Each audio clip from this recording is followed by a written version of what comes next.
बिहार में हो रही शिक्षक भर्ती के लिए सेफ स्कोर या फिर कट ऑफ क्या हो सकता है, इसके रिगार्डिंग आप लोग के लगातार कमेंट के माध्यम से प्रश्न आ रहे हैं। बीपीएससी के चेयरमैन के द्वारा एक ट्वीट के माध्यम से ये जानकारी दी गई है कि 9 से 12 का जो पेपर है यानी टीजीटी और पीजीटी का, उसमें कैंडिडेट्स सिलेक्शन ले सकते हैं अगर वो डिसक्वालीफाई हो भी जाते हैं तो भी, क्योंकि आयोग ने पहले ही स्पष्टीकरण दे दिया था कि हम क्वालिफाइंग मार्क्स को रिड्यूस कर सकते हैं 75% सीटों को भरने के सापेक्ष। लेकिन इसी ट्वीट में उन्होंने ये कहा है, but this is not the case in primary, लेकिन ये प्राइमरी के कंडीशन में केस नहीं होगा। यानी कि बीपीएससी बिल्कुल एश्योर है कि प्राइमरी के लिए जो मिनिमम क्वालिफाइंग मार्क्स डिसाइड किया है उससे ऊपर हमें कैंडिडेट मिल जाएंगे। और इस वजह से अब अभ्यर्थियों के मन में ये क्यूरियोसिटी है जानने के लिए कि आखिर सेफ स्कोर क्या हो सकता है, कट ऑफ कितना जा सकता है। अंत तक जरूर बने रहिएगा, क्योंकि बहुत सारे फैक्ट्स पर बात करेंगे, बहुत सारे पहलुओं पर बात करेंगे जो कि कट ऑफ को डिसाइड करता है। नमस्कार दोस्तों, मेरा नाम है नीरज और आप देख रहे हैं कैरियर बिट यूट्यूब चैनल। अगर आप इस चैनल पर पहली बार विजिट कर रहे हैं तो इसको सब्सक्राइब करते हुए बेल आइकन को प्रेस करना ना भूलें। कट ऑफ जो डिसाइड होता है वो बहुत सारे फैक्टर्स, जैसे कि पहला, पेपर का कठिनाई स्तर क्या है। आप लोग के सामने अब पेपर है, अब आपको सबको पता है। इसके अलावा कितने नंबर ऑफ कैंडिडेट परीक्षा में सम्मिलित हुए, बीएड का मामला कहां तक पहुंचेगा इस रिजल्ट के जारी होने तक, ये भी कहीं ना कहीं कट ऑफ को प्रभावित करने वाला है। चूंकि आयोग ने कहा है कि जब तक एनसीटी अपनी तरफ से कोई ऑफिशियल नोटिफिकेशन या फिर दिशा निर्देश बिहार में हो रही शिक्षक भर्ती के संदर्भ में नहीं दे देता है, तब तक हम बीएड को पात्र मान करके ही चलेंगे। इनका रिजल्ट जारी नहीं होगा, लेकिन जो कट ऑफ बनाया जाएगा, जो मेरिट लिस्ट बनाई जाएगी, वो बीएड को शामिल करते हुए ही बनाई जाएगी। और बीएड अभ्यर्थियों का जो पद है, जितने पद पर वो चयनित रहेंगे उतने पद को होल्ड रखा जाएगा, उसका रिजल्ट जारी नहीं किया जाएगा। बाकी जो डीएलएड अभ्यर्थी हैं उनका रिजल्ट जारी करके आगे के प्रोसीडिंग की जाएगी। यानी कि ये तो तय है कि मेरिट जो है वो कॉमन बनने वाला है। अब इन कॉमन मेरिट के आधार पर अगर बाद में भविष्य में जाकर के अगर मान लीजिए इनकेस एनसीटी कोई दिशा निर्देश दे देती है और बीएड को बाहर कर देती है, इन केस मैं बात कर रहा हूं, तो उस कंडीशन में इन पदों को जो होल्ड पर रखा गया है उसको डीएलएड वाले अभ्यर्थियों से फिर भरने के लिए आयोग ने कहा है। यानी कि अभी जो मेरिट बनाने की तैयारी चलेगी वो कॉमन बनेगा। तो हम लोग इस वीडियो में दो तरीके से बात करेंगे, एक तो कट ऑफ बीएड को लेकर के और दूसरा कट ऑफ बीएड के बाहर होने के बाद क्या हो सकता है इसके बारे में। पेपर का लेवल आप लोग देख चुके हैं, अब बात करते हैं कि कितनी उपस्थिति रही, कितने अभ्यर्थी परीक्षा में सम्मिलित हुए। यहां पर स्क्रीन पर आप एक आर्टिकल देख पा रहे होंगे, उपस्थिति 70% रही। ये जो क्वालिफाइंग नेचर वाला पेपर था, लैंग्वेज वाला पेपर था, उसमें ये आर्टिकल प्रकाशित हुआ है। चूंकि आपको ज्ञात होगा क्वालिफाइंग परीक्षा पास करने के बाद ही उनका जो मेन पेपर है वो जांचा जाएगा। यानी अगर अभ्यर्थी क्वालिफाइंग नेचर वाले एग्जाम को छोड़ दिए हैं तो वह मेन पेपर भले ही दिए क्यों ना हो, उनका चयन नहीं किया जाएगा। यानी कि जो टोटल अभ्यर्थी अपीयर हुए थे उसमें से 30 अभ्यर्थी क्वालिफाइंग नेचर वाले पेपर को छोड़ दिए हैं। ये 30% अभ्यर्थी अब पूरी तरीके से शिक्षक भर्ती से बाहर हो चुके हैं। ठीक है, रिजल्ट की बात करें तो 20 से 25 सितंबर के बीच में रिजल्ट जारी कर दिया जाएगा। यहां पर देखिए, प्राथमिक के लिए एक सीट पर 6.55 अभ्यर्थी फाइट कर रहे हैं, माध्यमिक के लिए 1.8 और उच्च माध्यमिक के लिए 1 से भी कम दावेदार हैं। यहां पर चूंकि हम लोग बात कर रहे हैं सिर्फ प्राइमरी की परीक्षा के में 79,943 यानी लगभग 80,000 के सीट के लिए 7,48,900 में से 5,24,230 अभ्यर्थी परीक्षा में उपस्थित हुए। ऐसे में एक सीट पर जो दावेदारी है वो घट करके 6.55 अभ्यर्थी रह गई है। ये आंकड़ा बहुत महत्वपूर्ण है आपके लिए। 5,24,230 कितना, 5,24,230 अभ्यर्थी परीक्षा में सम्मिलित हुए हैं प्राइमरी लेवल के लिए। ये एग्जैक्ट 70% को रिप्रेजेंट करता है जो टोटल आवेदन हुए थे। जैसा कि आपको ज्ञात होगा, बीएड डीएलएड अपीयरिंग के साथ साथ सीटेट अपीयरिंग अभ्यर्थियों को भी मौका दिया गया था। सीटेट में जो पासिंग प्रतिशत होता है वो लगभग 30 से 35% के बीच में होता है। लगभग एक आंकड़े के हिसाब से 80,000, ध्यान से समझिएगा मैं क्या बोल रहा हूं, 80,000 अभ्यर्थी ऐसे सम्मिलित हुए थे बिहार की बीपीएससी सुपर टेट की परीक्षा में, जो कि सीटेट अपीयरिंग में सम्मिलित हुए थे। अगर इसका 30% हम लोग निकाल दें तो 30% अभ्यर्थी ही केवल परीक्षा क्वालिफाई करके इस बीपीएससी की परीक्षा में एलिजिबल होंगे। यानी कि ये ऐसे अभ्यर्थी होंगे जो कि परीक्षा में एलिजिबल होंगे, इनका रिजल्ट भी जारी होगा। लेकिन इसी के जस्ट अगर रिवर्स में देखें तो 70%, 80,000 का 70% अभ्यर्थी ऐसे होंगे जो कि सीटेट ना क्वालिफाई करने के कंडीशन में इस बीपीएससी सुपर टेट की परीक्षा से बाहर हो जाएंगे, क्योंकि एलिजिबिलिटी उनके पास होगी ही नहीं। तो 80,000 का अगर हम लोग 70% निकाल दें तो इसका आंकड़ा आ जाता है 56,000। कितना, 56,000। यानी कि ये जो 5,24,230 अभ्यर्थी हैं, इसमें से 56,000 और माइनस हो जाएंगे, क्योंकि सीटेट वो क्वालिफाई नहीं कर रहे होंगे। 5,24,230 में से अगर हम लोग 56,000 अभ्यर्थियों को माइनस कर देते हैं तो इनकी संख्या आती है 4,68,230। ये ऐसे अभ्यर्थी होंगे जो कि सीटेट भी क्वालिफाई होंगे। ऐसे अभ्यर्थी जो कि बीएड और डीएलएड अपीयरिंग में आवेदन किए थे लेकिन उनकी परीक्षा अगर 31 अगस्त तक नहीं हुई है तो नोटिफिकेशन के हिसाब से वो भी अभ्यर्थी इस नियुक्ति प्रक्रिया के लिए पात्र नहीं होंगे। अब आपने देखा होगा कि एक राज्य विशेष के अभ्यर्थी डीएलएड जिनकी परीक्षाएं सितंबर में हो रही थी उन्होंने भी आवेदन किया था, लेकिन उन्होंने बीपीएससी से और बिहार राज्य सरकार से गुहार लगाई थी कि अभी हमारी परीक्षाएं सितंबर में जा रही हैं, इस वजह से परीक्षा को थोड़ा देर होल्ड पर रख दिया जाए या फिर शिफ्ट कर दिया जाए, जिस पर आयोग ने साफ शब्दों में कहा था कि हम अपनी परीक्षा को नियत समय पर कराने जा रहे हैं। तो ऐसे अभ्यर्थी भी इस नियुक्ति प्रक्रिया से बाहर हो जाएंगे क्योंकि उनकी परीक्षा 31 अगस्त 2023 से पहले नहीं हुई है। अगर इन अभ्यर्थियों की संख्या हम लोग मात्र 10,000 भी माने, ध्यान से समझिएगा, मात्र 10,000 भी माने तो इसमें से 10,000 और माइनस करना होगा। अब यहां पर देखिए कितनी संख्या बचती है,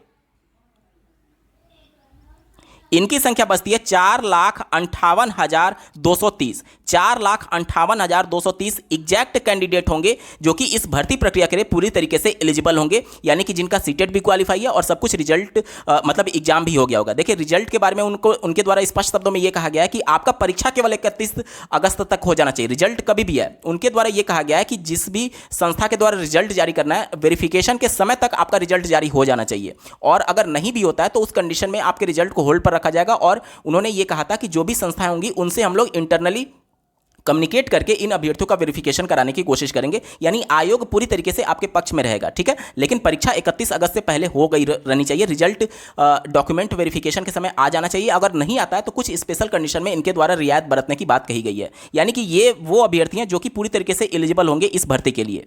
अब इस 4,58,230 में बीएड अभ्यर्थी भी शामिल हैं और डीएलएड अभ्यर्थी भी शामिल हैं। जैसा कि आपको ज्ञात होगा माननीय सुप्रीम कोर्ट ने बीएड अभ्यर्थियों को पात्र नहीं माना है। उस कंडीशन में चूंकि आयोग ये बोला है कि एनसीटी ने अभी कोई नोटिफिकेशन नहीं निकाला है तो हम दोनों को शामिल करते हुए मेरिट बनाएंगे। अब जो आंकड़ा मैंने आपको बताया 4,58,230, इसी में आपके मेल भी हैं और इसी में आपके फीमेल भी हैं। चूंकि आपको ज्ञात होगा कि फीमेल के लिए 50% सीटें पूरी तरीके से रिजर्व हैं, तो इनका मेरिट अलग बनना है और इनका मेरिट अलग बनना है। ध्यान से समझिएगा, चूंकि इनका पेपर का लेवल में भी आपको थोड़ा सा अंतर देखने को मिला होगा। बहुत सारे अभ्यर्थी ये दावा कर रहे हैं कि मेल के लिए पेपर कठिन था, फीमेल के लिए पेपर आसान था, तो क्या नॉर्मलाइजेशन होगा? देखिए जब इनकी सीटें ही अलग हैं, इनका मेरिट ही अलग बनना है, तो नॉर्मलाइजेशन का कोई सवाल ही उत्पन्न नहीं होता है। अगर दोनों को मिला करके एक मेरिट बनाई जाती तब नॉर्मलाइजेशन यहाँ पर अपनाए जाने की बात निकल करके आती, लेकिन चूंकि इनका अलग ही मेरिट बनना है और इनका अलग ही मेरिट बनना है तो उस कंडीशन में नॉर्मलाइजेशन की संभावनाएं बिल्कुल शून्य हो जाती हैं। बहुत सारे सर्वे का रिजल्ट मैंने देखा है जिसमें बहुत सारे अभ्यर्थियों ने जो वोट किया है उसमें जो जनरल वोटिंग है वो कुछ इस प्रकार से है। 40% लोग ये कह रहे हैं कि उनके मार्क्स जो हैं वो 40 से 45 के बीच में आ रहे हैं। 25% लोगों का ये कहना है कि उनके मार्क्स 45 से 50 के बीच में आ रहे हैं। 20% लोगों का ये कहना है कि इनके मार्क्स 50 से 55 के बीच में आ रहे हैं। 10% लोग ये कह रहे हैं कि इनके मार्क्स 55 से 60 के बीच में आ रहे हैं और 5% लोग ये कह रहे हैं कि इनके मार्क्स 60 प्लस आ रहे हैं। इसको आप बिल्कुल एग्जैक्ट नहीं मान सकते क्योंकि बहुत सारे अभ्यर्थी जो होते हैं वो फेक वोटिंग भी कर देते हैं, तो इसको आप पूरी तरीके से सटीक नहीं मान सकते, लेकिन आपको थोड़ा बहुत हिंट जरूर मिलेगा इससे। कट ऑफ बताने से पहले आपको ये बातें भी ध्यान में रखनी होंगी कि जो नॉर्मल बीएड डीएलएड कैंडिडेट हैं जिनका ग्रेजुएशन में या फिर कभी भी उन्होंने उर्दू और बांग्ला लैंग्वेज को नहीं पढ़ा है, तो वो सिर्फ और सिर्फ यहाँ पर देख सकते हैं 67,066 पदों के लिए ही एलिजिबल है, क्योंकि बाकी के जो पद है ना वो आपके उर्दू लैंग्वेज के लिए और बांग्ला लैंग्वेज के लिए हैं। उर्दू के लिए देखिए 12,729 पद हैं और बांग्ला लैंग्वेज के लिए 148 पद है। तो जो उर्दू और बांग्ला लैंग्वेज नहीं पढ़े हैं और जो क्वालिफाइंग वाले एग्जाम में उर्दू और बांग्ला अटेम्प्ट नहीं किए होंगे वो सिर्फ और सिर्फ इस 67,066 पदों के लिए ही एलिजिबल हैं। तो जो भी चैनल या फिर जो भी सोशल मीडिया आपको 80,000 पदों के सापेक्ष कट ऑफ बता रहा है वो बिल्कुल गलत बता रहा है। टोटल सीटें जो हैं वो 67,066 हैं सामान्य के लिए, और उर्दू और बांग्ला के लिए अलग कट ऑफ जारी होगा। उर्दू और बांग्ला की अगर हम लोग बात करें तो इसके लिए नंबर ऑफ कैंडिडेट बहुत कम है। अगर आप क्वालिफाई भी कर लेते हैं तो आपकी प्रबल संभावना रहेगी कि आपका चयन 100% सुनिश्चित हो सकता है, ठीक है। जो भी उर्दू और बांग्ला से आवेदन किए हैं, अगर आप केवल परीक्षा क्वालिफाई भी कर लेते हैं तो भी प्रबल संभावना रहेगी कि आपका चयन 100% हो सकता है। साथ ही साथ रिजर्वेशन के पॉलिसी को भी आपको ध्यान में रखना है। अनरिजर्व की जो सीटें हैं उस पर जो अभ्यर्थी कैटेगरी में रहते हुए अगर ज़्यादा नंबर लाता है तो वह अनरिजर्व की सीटों पर फाइट करेगा। ये मेल में भी होगा और फीमेल में भी होगा, ठीक है, यहाँ तक क्लियर हो गया। इसके अलावा जो अदर स्टेट के कैंडिडेट हैं जिनकी संख्या बहुत ज़्यादा है, वो अभ्यर्थी केवल अनरिजर्व कैटेगरी पर ही फाइट कर सकते हैं। अब अनरिजर्व कैटेगरी में कौन कौन फाइट करेगा, ध्यान से समझिएगा। पूरे अदर स्टेट के कैंडिडेट, इसके अलावा जो बिहार के निवासी हैं, कैटेगरी से बिलोंग करते हैं और उनका मेरिट अगर अनरिजर्व में फाइट करने लायक होगा तो वो अनरिजर्व की सीटों को ऑक्यूपाई करेंगे। इसके अलावा बिहार के जो अनरिजर्व कैटेगरी के अभ्यर्थी हैं वो तो अनरिजर्व कैटेगरी में फाइट करेंगे ही करेंगे। तो सबसे ज़्यादा जो फाइट होगा वो अनरिजर्व सीटों को लेकर के होने वाला है। तो सबसे पहले अगर अनरिजर्व का हम लोग कट ऑफ की बात करें तो बीएड को शामिल करते हुए, मैं अभी तक बता रहा हूँ, बीएड को शामिल करते हुए अनरिजर्व का जो कट ऑफ जाएगा वो मान करके चलिए कि 65 से 70 के बीच में होगा। अगर बीएड इसमें होता है तो 65 से 70 के बीच में अनरिजर्व का कट ऑफ जाने वाला है। वहीं अनरिजर्व अगर फीमेल की बात करें, देखिए यहाँ पर मैं लिख दे रहा हूँ, ये मेल की मैं बात कर रहा हूँ और यहाँ पर फीमेल की बात कर रहा हूँ। तो फीमेल अनरिजर्व की अगर हम लोग बात करें तो इनका जो कट ऑफ जाएगा वो जाएगा 60 से लेकर के 65 के बीच में, ठीक है, 60 से लेकर के 65 के बीच में इनका कट ऑफ जाने वाला है। ओबीसी की अगर हम लोग बात करें तो ओबीसी का जो कट ऑफ जाएगा जनरल से बहुत ज़्यादा नीचे नहीं जाने वाला है। ओबीसी का जो कट ऑफ जाएगा वो अगर बीएड इसमें शामिल होते हैं तो उस कंडीशन में इनका जो कट ऑफ रहेगा वो 63 से 68 के बीच में रह सकता है। और वहीं महिलाओं के लिए अगर हम लोग बात करें तो इनका जो कट ऑफ हो सकता है वो 57 से लेकर के 60 के बीच में हो सकता है अगर बीएड अभ्यर्थी शामिल होते हैं। ये ओबीसी की मैं बात कर रहा हूँ। इसके बाद से ईबीसी की बात करें तो ईबीसी का जो कट ऑफ जाएगा वो 60 से लेकर के 65 के बीच में जा सकता है। वहीं अगर ईबीसी महिलाओं की बात करें तो इनका जो कट ऑफ होगा वो 54 से लेकर के 59 के बीच में जाने की प्रबल संभावना रहेगी। इसके बाद से बात करते हैं एससी कैटेगरी की। तो एससी कैटेगरी की जो कट ऑफ जाएगी वो प्रबल संभावना है कि इनका जो कट ऑफ होगा वो 55 से लेकर के 60 के बीच में जा सकता है। वहीं महिलाओं के लिए अगर हम लोग बात करें तो 50 से लेकर के 55 के बीच में इनका कट ऑफ रहने की प्रबल संभावना है। एसटी की बात करें तो इनका जो कट ऑफ जाएगा वो 45 से लेकर के 50 के बीच में जाने की प्रबल संभावना है। और वहीं महिलाओं की अगर हम लोग बात करें तो इनका जो कट ऑफ जाने की संभावना है वो 40 से लेकर के 45 के बीच में जाने की प्रबल संभावना रहेगी। इसके बाद से अगर हम लोग ईडब्ल्यूएस की बात करें तो ईडब्ल्यूएस का जो कट ऑफ जाएगा वह ओबीसी से नीचे जाने की संभावना है, ठीक है। तो इनका जो कट ऑफ है वो 60 से 65 के बीच में जा सकता है। वहीं महिलाओं की अगर हम लोग बात करें तो इनका 55 से लेकर के 60 के बीच में इनका कट ऑफ हो सकता है, ठीक है। ओबीसी के आसपास या फिर थोड़ा सा नीचे जाने की प्रबल संभावना रहेगी ईडब्ल्यूएस के लिए। इसके बाद से जो फिजिकली हैंडीकैप्ड होते हैं तो उसमें बहुत सारी कैटेगरीज होती हैं। तो फिजिकली हैंडीकैप्ड की अगर हम लोग बात करें तो इनका जो कट ऑफ होगा वो नीचे जाने की प्रबल संभावना रहेगी। इनका जो कट ऑफ होगा अगर मेल की हम लोग बात करें तो 45 से लेकर के 50 के बीच में आ सकता है। वहीं फीमेल की अगर हम लोग बात करें तो इनका जो कट ऑफ है वो 40 से लेकर के 45 के बीच में रहने की प्रबल संभावना है। इसके अलावा अगर हम लोग एक्स सर्विसमैन की बात करें तो एक्स सर्विसमैन का कट ऑफ और ज़्यादा नीचे जाने की संभावना है। इनका जो कट ऑफ होगा वह 40 से 45 जा सकता है। ये मैं तब बता रहा हूँ जब बीएड अभ्यर्थी शामिल हैं। अब बात कर लेते हैं जब बीएड अभ्यर्थी शामिल नहीं रहेंगे उस कंडीशन में क्या कुछ सिनेरियो रहने वाला है। तो यहाँ पर सबसे पहले बात करेंगे मेल के लिए और यहाँ पर बात कर लेते हैं फीमेल के लिए, ठीक है। तो यहाँ पर सबसे पहले अनरिजर्व कैटेगरी की बात करें तो मेल का जो अनरिजर्व कैटेगरी का जो क्वालिफाइंग मार्क्स हो सकता है, कट ऑफ मार्क आप कह सकते हैं, 55 से 60 के बीच में हो सकता है। वहीं फीमेल की अगर हम लोग बात करें तो 50 से 55 के बीच में रहने की प्रबल संभावना रहेगी, ठीक है। जब बीएड अभ्यर्थी शामिल नहीं है उस कंडीशन में मैं बता रहा हूँ। उसके बाद से ओबीसी की हम लोग बात करें तो ओबीसी का जो है वह 50 से 55 के बीच में हो सकता है। वहीं फीमेल की अगर हम लोग बात करें तो इनका 45 से 50 के बीच में हो सकता है। इसके साथ ही साथ अगर हम लोग ईबीसी की बात करें तो ईबीसी का जो कट ऑफ जाएगा वह लगभग आपका 48 से 50 के बीच में हो सकता है और महिलाओं के लिए लगभग 43 से 45 के बीच में हो सकता है।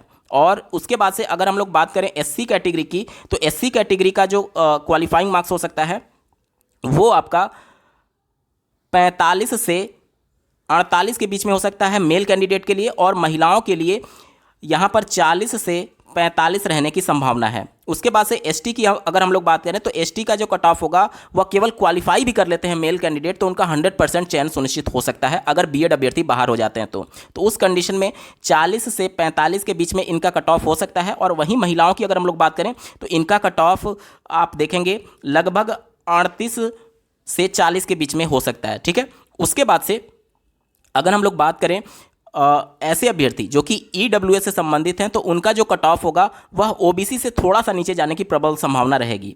तो इनके कंडीशन में अगर हम लोग इनका कट ऑफ देखें तो इनका लगभग 48 से 50 हो सकता है और महिलाओं के लिए लगभग 43 से 45 के बीच में हो सकता है। वहीं अगर फिजिकली हैंडीकैप्ड की बात करें तो इनका जो कट ऑफ होगा इनके लिए प्रबल संभावना रहेगी कि अगर आपने केवल क्वालिफाई भी कर लिया तो भी आपका चयन सुनिश्चित हो जाएगा। तो मेल कैंडिडेट के लिए 40 नंबर यहाँ पर क्वालिफाइंग रखा गया और कैटेगरी वाइज आप देख लीजिएगा उसके हिसाब से अगर आप केवल क्वालिफाई भी कर लेते हैं तो आपका 100% चयन सुनिश्चित हो सकता है। ठीक है, इसके बाद से एक्स सर्विसमैन की बात करें तो उनके लिए भी केवल क्वालिफाइंग मार्क्स होने के कंडीशन में आपका 100% चयन सुनिश्चित हो जाएगा। ठीक है, जितने भी फैक्टर्स इस पूरी भर्ती प्रक्रिया को प्रभावित कर सकते थे और उसके हिसाब से कट ऑफ किस प्रकार से प्रभावित होगा इन सबको ध्यान में रखते हुए मैंने पूरी कोशिश की है कि एक सटीक एनालिसिस करने की। बावजूद इसके अगर इसमें कोई कमी रह जाती है तो आप कमेंट करके बता सकते हैं। साथ ही साथ आपको क्या लगता है सेफ कट ऑफ क्या हो सकता है इसके रिगार्डिंग डिटेल में कमेंट के माध्यम से जरूर बताइएगा। इस वीडियो को देखने के लिए आपका बहुत बहुत धन्यवाद। भगवान करे आपका दिन शुभ हो।